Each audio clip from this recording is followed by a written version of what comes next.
Hey everyone, we're back for another go round on this narrative hearts situation. As we get to even closer now to the end of this month, we're basically at the end of the month. The month is over in a couple days. It's more poetry time.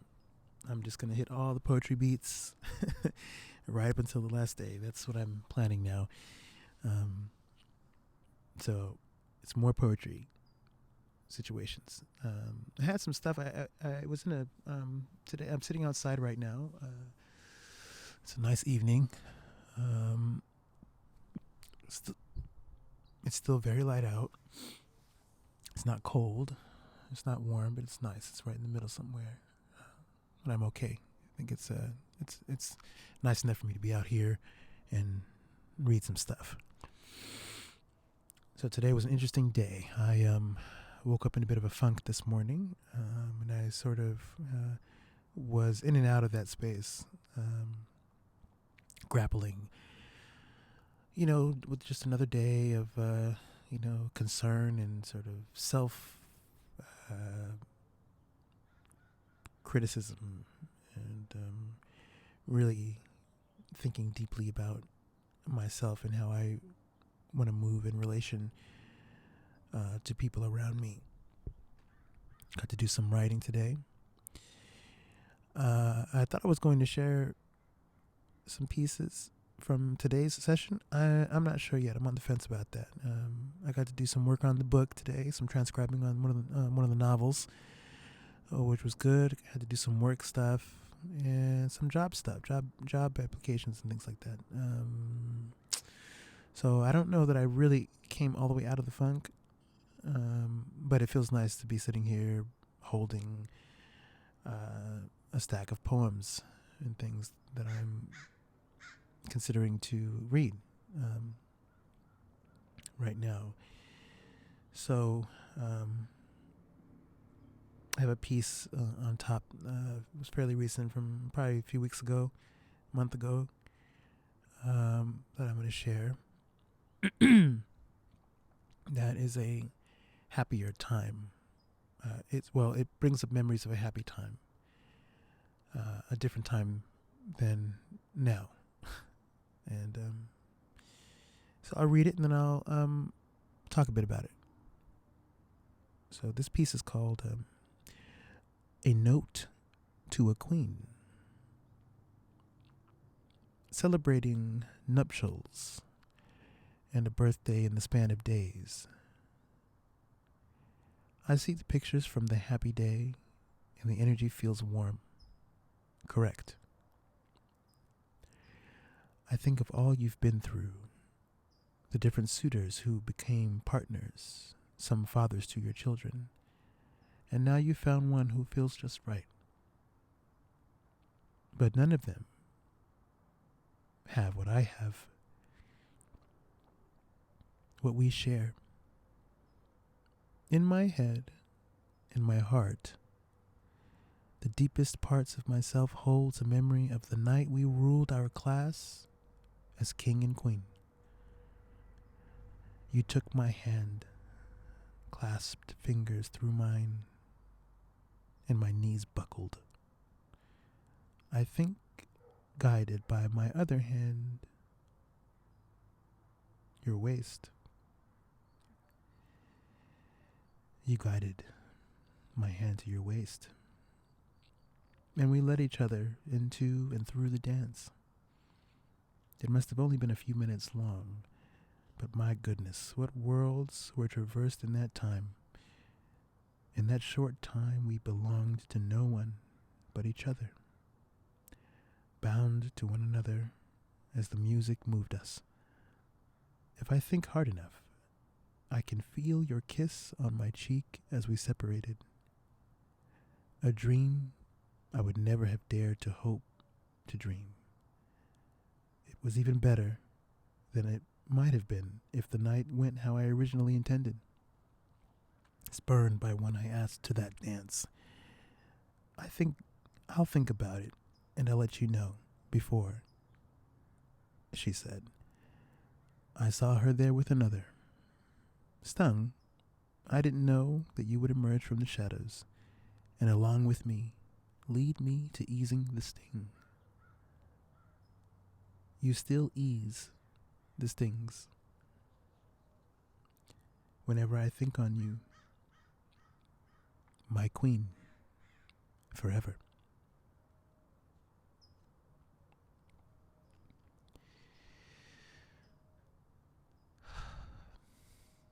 It's such a warm feeling that comes up for me in reading this piece. I'm going to share something here that I don't often talk about. This poem really grows out of a memory from senior prom. And for those who went to school with me, and if they remember, they remember. You know, it's not something I bring up. It's not something I talk about. There's no pictures of it on social media. You won't find it anywhere. It's something that I feel is very personal. It's like it's my happy sort of secret sort of memory moment that I can hold, and it stays the way I remember it. Nothing can taint it, can change it. And it's almost nice when people don't remember. If people who go, hey, did you go to prom? And people who don't remember it, it's kind of nice that for some people it's sort of been lost in their memory or whatever it is. One of my friends from school, she was nominated and won what I call queenship of the senior class. And I had a different friend who I'd asked to that dance, who you know, as it is written in the poem, I was told that she would think about it and let me know before the dance, but I never heard back from her, and she never she just never came back to me. But when I saw her at the dance with somebody else, and I was kind of, I had a date already to the dance. My plan was, I'd gone to, if the person I asked at the dance didn't want to go, I would go with one of my older friends who we were really close, and Liz. She was awesome. We would go to the dance together, and we did, and it was fun. But a different friend, she was nominated for the queenship, and she got it, and we ended up somehow we ended up sharing a dance, and it was lovely. I was nominated for something too, some title. We don't have to discuss it. I don't have to say what it is. But whatever happened, it was a success, and I didn't plan it. I didn't know that was going to happen, and it was really nice. And it grows. The piece comes from my queen. She's recently remarried, and I believe now she's expecting another child, which is just beautiful, and everything just feels right. But when I think of her, I often think of that night at prom, and how nice that was, and how kind she always was. She was always super kind, and still is. So that's where that piece comes from, and yeah. So thank you for taking some time to listen to that. Here's one. Oh man, this is an interesting one. This one makes me a little bit nervous to share, but I'm going to read it anyway. I think this is one. I'll read it straight, and then it's not good at all. I think this definitely needs work. But I'm going to read what's here, and then I'll tell you the story behind it. So, this one's called Surprise Visit to Cheetahs. I don't know if Nessa was her real name, but my goodness, was she a looker. Lusciously wavy, dirty blonde hair, fair-skinned, with a mouth full of pearly whites. She was the average height, and she was raking in the cash. Men and women went back to the private room for a lap dance with her. My boys pooled their resources to surprise me with a private dance. She was paid. Then she led me deep into the darkened, moodily lit space with low, deep leather chairs. I sat down, and she explained to me the rules in her accent, which sounded Latin American. Soon, she started moving. I am still like a statue, a lot like how old Honest Abe sits in front of his memorial. She placed each hand on either knee and gently moved them out, as if by magic. Through no control of mine, my legs opened slowly, allowing her to move closer. Her scent was sweet. Her skin felt smooth against me as she caressed me, showing me her lovely, almost magical parts. We talked genuinely during our time together.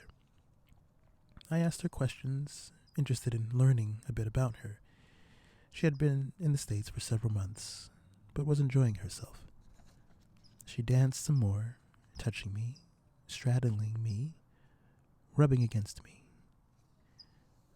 I felt myself becoming aroused, but experienced the sensation like a scientist, curious about it and exactly how she was being so close to me caused such a reaction. She asked me if I had been there before, at the establishment. I hadn't. I nervously told her about how it was my friend's idea that we were there. Nessa seemed to find me amusing. When she was done, she got off of my lap and allowed me to stand up. She opened her arms and embraced me, allowing me to wrap my arms around her smooth waist, her plump breasts against my chest like small pillows. Her scent was even more entrancing.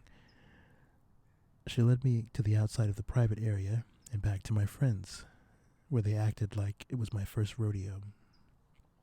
It wasn't, but with Nessa, it was.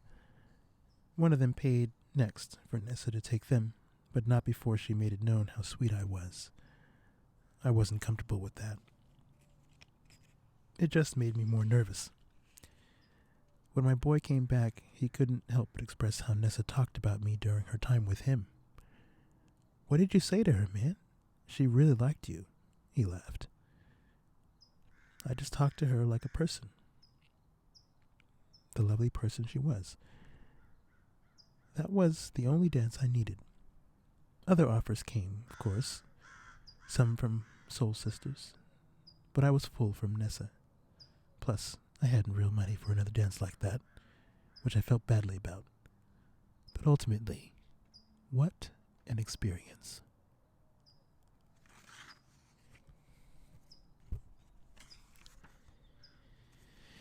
I don't know what the heck that is, what you would call that, but that came obviously from an experience.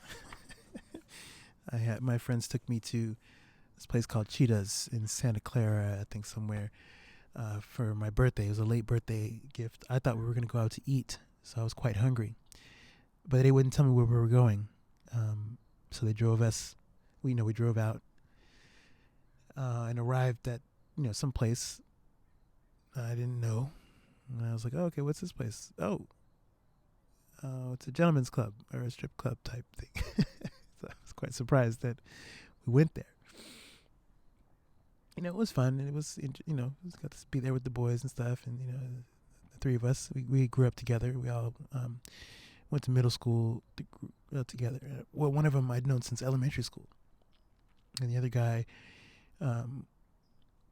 since middle school. And so we all sort of grew up together.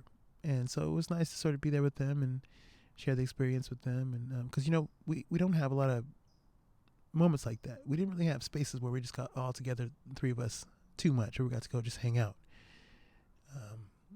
So it was really nice to to be there. I mean, really, truthfully, it didn't matter where we were, but it was nice to just sort of have that time. And I realize it probably sounds weird to speak of it and speak of like being at a strip club. Like, oh, it was beautiful. It was a nice. For me, um, uh, because it's not a place that I normally go to. I found myself not really in the same space as my friends were. I found myself thinking a lot about why some of the women might have been there, and what led them to become strippers. And maybe some of them. I started thinking of all these scenarios. Maybe some of them are moms, and they're having other. This is another way for them to earn extra money. Yeah, my head was just in a different space. I was definitely sort of in analysis mode and taking in the experience for something like not necessarily, it wasn't planned to write about it, but I think this is something that writers do when you are. It's not always conscious either. You're in a space and you're experiencing something. You take in the sights, the details, and at some point they come out in your work, and so you end up recording some things intentionally or otherwise, and it ends up being sort of material and the basis for something that you might want to talk about or write about.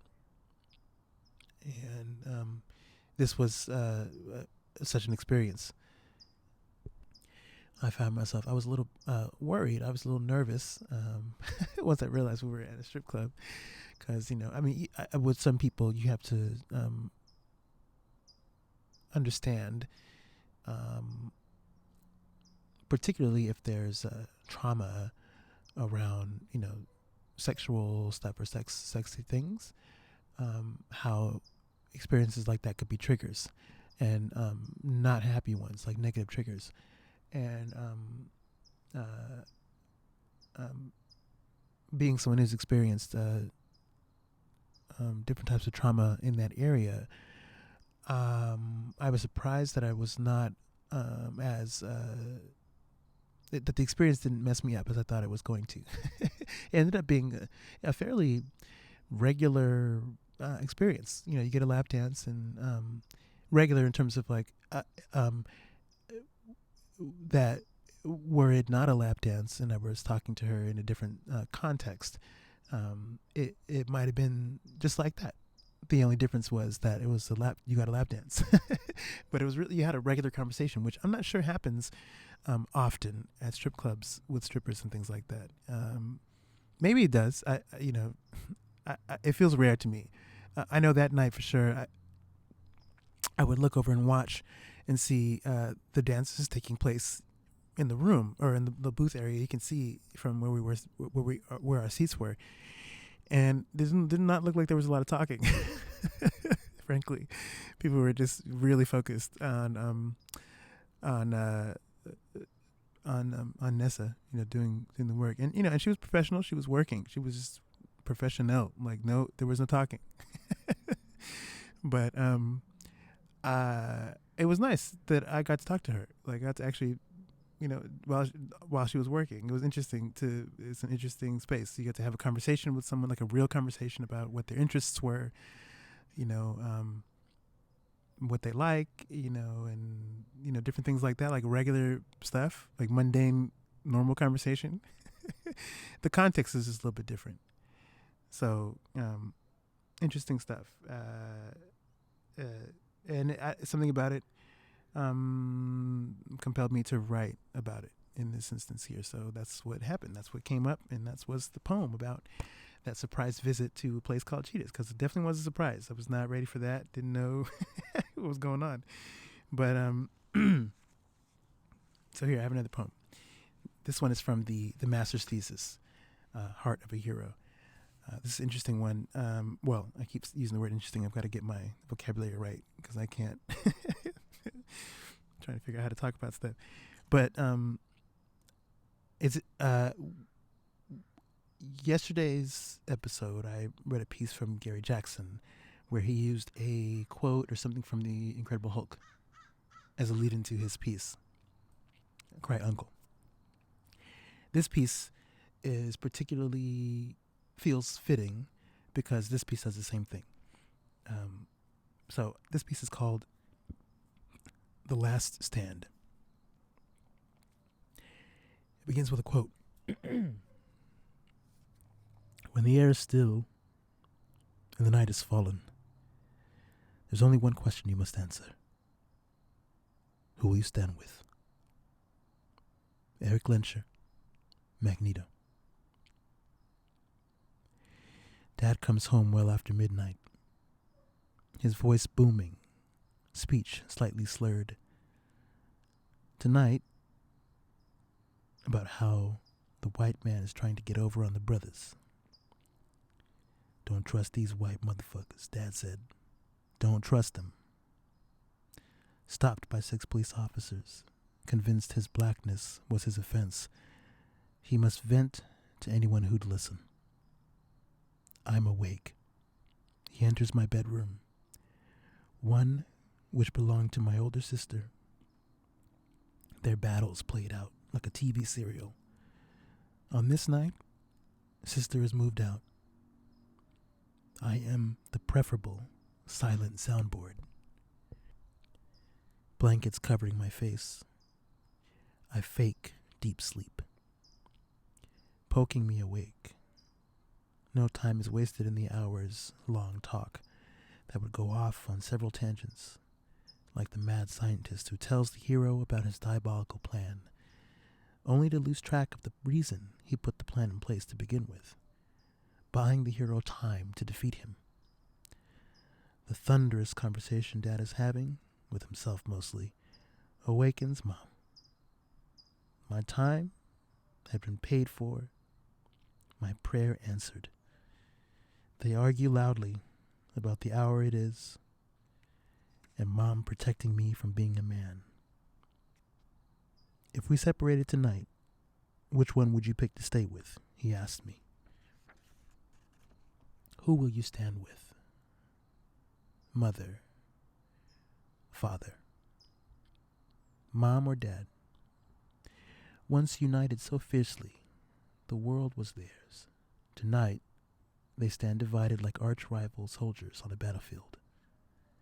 Me, a premature product of their union, caught in the middle, a casualty, powerless to stop the barrage of burning words blasted back and forth across the room. I must choose a parent. Like the hero faced with an impossible choice of who to save, so too am I presented with a similar one. Mom or Dad? Who will you stand with? Magneto says to me. In my 11-year-old heart, the answer is mine. It is Dad's too. Some things one should never say.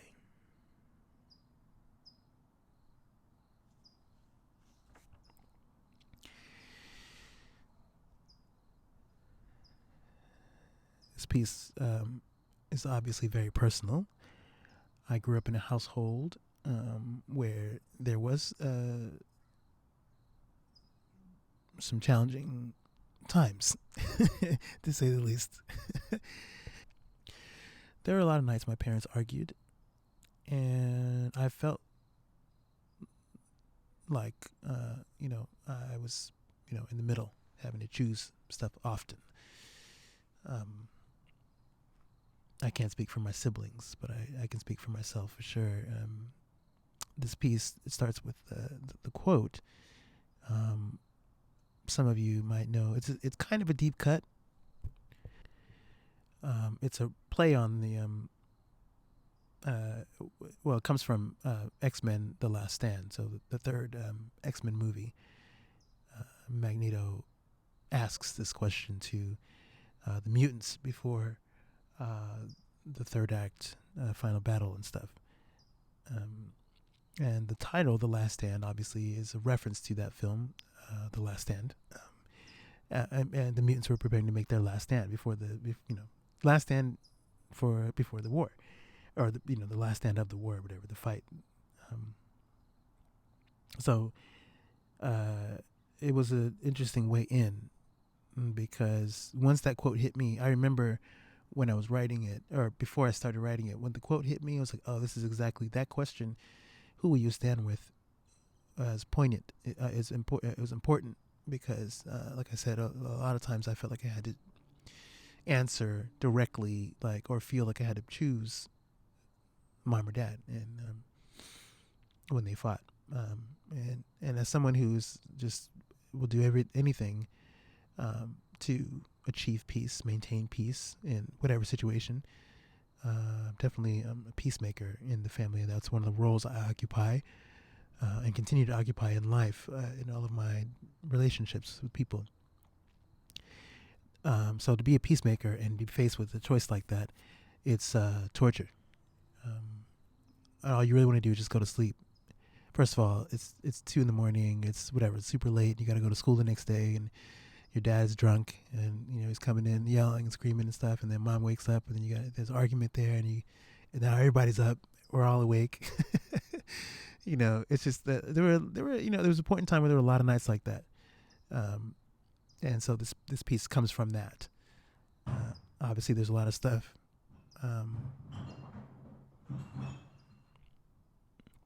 There's a lot of stuff in the sort of family history in terms of where the behavior and stuff comes from. And so if you're growing up in a household where there's a lot of arguments and, in some cases domestic violence, child abuse, different things like that, those things are going to affect you in certain ways. And so as an adult, when, I know that a lot of those things sort of still are living with me, and it affects me in all my relationships with people. And it's still, it comes up in different ways with my parents these days, and echoes. Certain things I'm still angry about, and certain things I'm still trying to find my way through, and to find ways to find peace with some of the things that I couldn't change. But this piece is definitely an important one. So anyway, I think I'm going to read one more, and then I'll close it. So here we go. Let's look at some different ones. Okay, we'll end with a fun one. This is a fun one. So I read yesterday a poem that was inspired by Law and Order Organized Crime. So this next poem I'm going to read is inspired by the television show 24, which I'm a huge fan of, which I think, just as an aside, and this is obviously for probably another podcast episode about TV, film stuff, which probably won't be on the Narrative Hearts platform, probably be somewhere else. But I remember when Organized Crime first dropped last year, I was reminded, there were elements of it that reminded me of 24, from Stabler's storyline, at least the first Stabler's reintroduction into the Law and Order universe reminded me a lot of Jack Bauer in that first season, the first day, quote, of 24. And also, I think what's interesting is that the theme song of Law and Order Organized Crime, which, like all Law and Order spinoffs, is just an offshoot of the original Law and Order theme. It's just like remixed, same musical motifs, same melody and stuff, just remixed. Personally, I think the Organized Crime theme is the best one. It's my favorite Law and Order theme right now, and Law and Order SVU is probably the next best, sort of classic-y type thing. But Organized Crime right now is at the top, and that also reminds me of 24 in some ways. Has like a military type of feel. Very sort of, it's business. It means business. All the Law and Order themes in some ways mean business. They're talking. It's like, look, this is gritty New York. We're ready to do this. It's that kind of vibe. Organized Crime has a certain edge to it, I think, that the other themes have in a different way. That doesn't make sense, but it makes sense to me. So anyway, it reminded me of 24. And so, having read the poem yesterday about Organized Crime, I have a poem now about 24 that I'm going to read. So this one's called Against the Clock. Glued to my screen, I watch them work feverishly as seconds are lost consistently. Every move made is critical in countering the opposition. The toughest days typically begin under perilous conditions. Today is no different. Threats of both the external and internal sort keep them vigilant.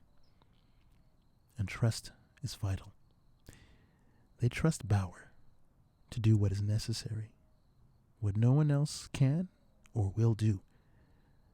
Though the means aren't pretty, the result is often desired. Thrown into the ceaseless cycle of time, they must think and act swiftly to ensure the safety of our homeland. In the constant conflict, every minute counts as the clock ticks dutifully, indiscriminately. It does not allow speed. It does not slow down or quit. It remains continuous. Tick, tock, tick, tock, tick, tock, tick, tock, tick.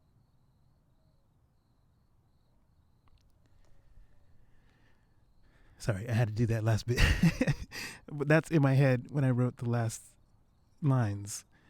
I heard the 24 clock, so I had to recreate that sound. Anyway, yeah, that's against the clock. Against the clock. Yeah, I was, man. I'll say just one last note before I end here. I was such a 24 nerd. Like I watched all the seasons, including the spinoffs